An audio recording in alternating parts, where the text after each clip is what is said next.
अस्सलामुअलैकुम। Welcome to study zone. हमने developmental biology की इस चीज़ को स्टार्ट किया हुआ था and our today discussion topic is about how sexual reproduction originate और we can say that the origin of sexual reproduction.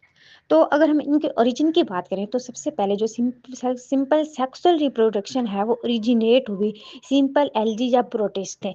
इनमें हमें सेक्सुअल रिप्रोडक्शन का प्रोसेस देखने को मिला और ये जो प्रोसेस था ये बहुत ही सिंपल तरीके से हो रहा था। जब इनमें सिंपल तरीके से जो सेक्सुअल रिप्रोडक्शन का प्रोसेस हुआ इसके बाद कॉम्प्लेक्स ऑर्गेनिजम्स आते गए, उनमें सेक्सुअल रिप्रोडक्शन जो है वो कॉम्प्लेक्स प्रोसेस या इवॉल्व फॉर्म से होते गए। लेट बैक जब सिंपल एल्गी और प्रोटिस्ट में फेवरेबल कंडीशंस थी तो फेवरेबल कंडीशंस में सेक्सुअल रिप्रोडक्शन जो है वो ए सेक्सुअल रिप्रोडक्शन तरीके से होती थी और ए सेक्सुअल रिप्रोडक्शन से फिर नेक्स्ट जनरेशन जो है वो न्यू इंडिविजुअल जो है वो जनरेट होता था। लेकिन जब अनफेवरेबल कंडीशंस हुई तो तब इनके पास ये था कि गेमेट्स की फॉर्मेशन हुई, गेमेट की फॉर्मेशन से फ्यूजन हुए और जो फ्यूजन है उससे जाइगोट बना। वो जो फ्यूजन के प्रोसेस से जाइगोट बना उसे जाइगोस्पोर का नाम दिया गया।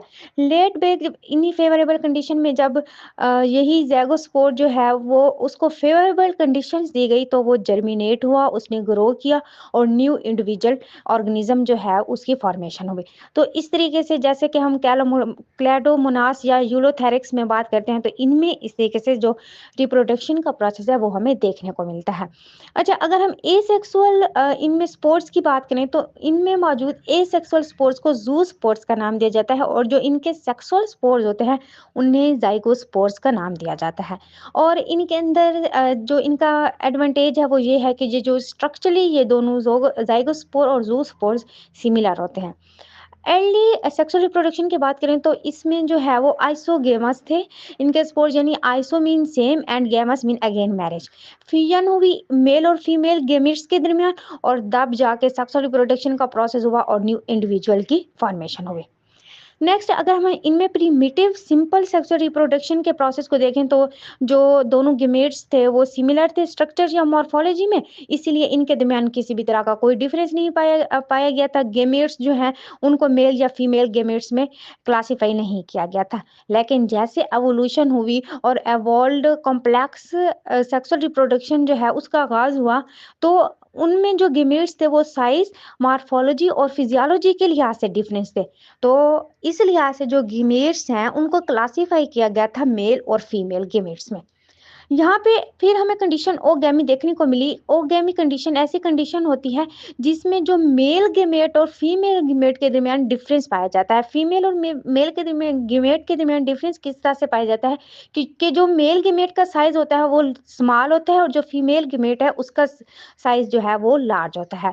और एनएसओ मैनी में क्या होता है कि जो दोनों गेमेट्स होते हैं वो मोटाइल होते हैं, लेकिन इसमें ये होता है कि एक मोटाइल होता है और एक नॉन मोटाइल होता है। और मेल गेमीट जो होता है वो मोटाइल होता है, फीमेल गेमीट जो होता है वो नॉन मोटाइल होता है। जैसे जैसे एवोल्यूशन का प्रोसेस होता गया तो सेक्सुअल रिप्रोडक्शन में एवोल्यूशन के साथ साथ जो सेक्स ऑर्गन्स हैं उनमें भी एवोल्यूशन हमें देखने को मिली। डेवलपमेंट ऑफ सेक्स ऑर्गन्स जो है वो फिर इन्वायरमेंटल फैक्टर पे डिपेंड करने लगी और फिर इन्वायरमेंटल फैक्टर्स पे तो डिपेंड करती थी पहले, इसके बाद उस वो हार्मोन हार्मोन डिपेंडेंट हो गए, यानी हार्मोनल रिएक्शंस पे जो है सेक्स ऑर्गन्स वर्क करने लग गए। फॉर एग्जांपल जब हम बात करते हैं सेक्सुअल रिप्रोडक्शन की तो हमें ये पता चलता है कि अब जो एवॉल्व्ड फॉर्म है सेक्सुअल रिप्रोडक्शन की वो तमाम टाइप्स के एनिमल्स और प्लांट्स में हमें देखने को मिलती है।